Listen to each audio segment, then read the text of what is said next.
Last year, I came across one of the most bizarre live broadcasts I've ever seen. I'm not talking about my first live stream experience. This one was completely different. It was a live session from the US Congress, and over 100,000 people were watching it simultaneously on YouTube. Three men raised their hands, took an oath, and began to speak, and what they said stunned everyone. They claimed that the US government has long been aware of UFOs, is running a secret recovery program, and even possesses non-human spacecraft and dead alien pilots. Yes, these weren't rumors whispered behind closed doors. These were sworn statements made live in front of the world. In the US, the term UAP, unidentified aerial phenomena, has replaced UFO, but for the sake of clarity, I'll stick with UFO. Dude, this is on, bro. There's a whole fleet of them. Look on the ASA. My gosh. They're all going against the wind. The wind's 120 knots from the west.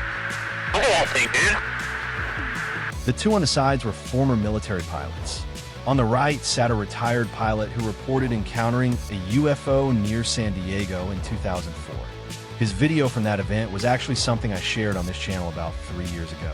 On the left was Ryan Graves, a former F-18 pilot, who described encounters near Virginia Beach. According to him, many pilots in his squadron had started noticing strange, unidentified objects, especially after new radar and sensor systems were installed. One of his colleagues, he said, saw an object just 15 meters away, a dark gray or black cube inside a transparent sphere, with the cube's corners touching the sphere. Chilling, right? Extraterrestrial origin or something else that we don't quite understand, either biological or astrophysics perspective. Yeah, I just like to keep an open mind on what it could be. Yeah, and that's all I'll say publicly, but I can provide more details in a closed environment. The man in the middle, David Grush, was the most assertive. A former U.S. intelligence and Air Force officer, he made headlines back in June 2023 with some truly extraordinary claims. What the hell is that?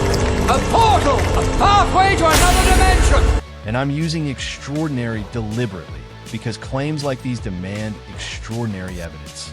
He once served in Afghanistan, later working with both the National Geospatial Intelligence Agency, NGA, and the National Reconnaissance Office, NRO. Between 2019 and 2021, he was part of the Unidentified Aerial Phenomena Task Force, and from 2021 to 2022, co-chaired the UAP Analysis Group. He even helped write parts of the 2023 National Defense Authorization Act, which introduced protections for whistleblowers and reporting channels for UFO-related information. Clearly, this isn't a random conspiracy theorist. Grush has been deep inside the intelligence structure. In a June 2023 interview with The Debrief, an independent science website, Grush claimed that the U.S. runs a covert UFO retrieval program, recovering crashed non-human craft and even bodies of their pilots. Major outlets like the New York Times and Politico reportedly declined to publish his story, perhaps due to its enormity. Grush went as far as to allege that government officials covered up evidence, committed white-collar crimes, and even that people were killed to maintain secrecy. When asked in Congress for names or direct proof, he replied, "That's all I can say publicly. I can share more details in a classified setting." A French newspaper, Le Parisien, expanded on his claims, suggesting that these UFOs could come from other dimensions, a theory known as the interdimensional UFO hypothesis, which has existed since the 1930s. Grush echoed this idea in Congress. They may not be extraterrestrial at all, but rather from a higher dimensional physical space coexisting with our own. It's like something out of Indiana Jones, the space between spaces.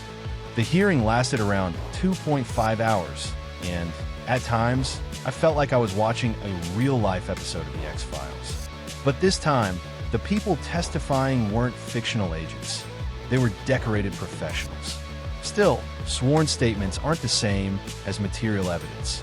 Even Grush admitted that much of what he knows comes from secondhand reports or confidential briefings. Experts like Adam Frank, an astrophysicist from the University of Rochester, dismissed these stories as hearsay, while radio astronomer Michael Garrett notes that if UFOs truly crashed here, we'd be detecting hundreds of them daily, yet astronomers have seen none. Yes, there are videos, some even released by the Pentagon, but none definitively prove non-human or extraterrestrial origins. The mystery remains. Why are UFO sightings and crashes always centered around the US? Why not Russia, China, or other nations with vast territories and advanced space programs? Until verifiable physical evidence emerges, we remain in the realm of belief, speculation, and wonder. Like the poster in Agent Mulder's office said in the X-Files, I want to believe. And yes, I want to believe too.